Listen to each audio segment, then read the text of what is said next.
शिवसेनेचा किसान नगर शाखेचा शाखा प्रमुख राज्याचा प्रमुख बनतो काय, ही साधी बाब नाही. हा प्रवास अतिशय खडतर आहे, खूप संघर्षाचा आहे. कोणती राजकीय पार्श्वभूमी नसताना शिंदे साहेबांनी ते मिळवलंय, यात त्यांचं कर्तृत्व आहेच, मात्र त्यांना साथ देणाऱ्या सर्व सहकाऱ्यांचा सुद्धा मोठा वाटा आहे, हे आपल्याला विसरता येणार नाही.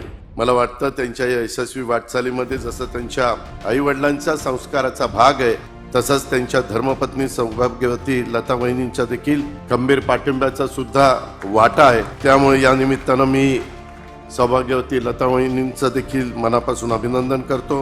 शिंदे साहेबांच्या आयुष्यामध्ये आजपर्यंत अजून अनेक कटुप्रसंग त्यांनी झेललेले आहेत, ही पण गोष्ट आपल्याला सगळ्यांना माहिती आहे. एक कट्टर शिवसैनिक, एक धडाडीचा कार्यकर्ता, धाडसी नेता.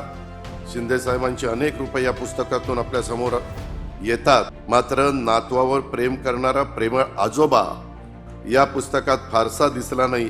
एकच छोटा पॅराग्राफ नातवावर लिहिला, एकच.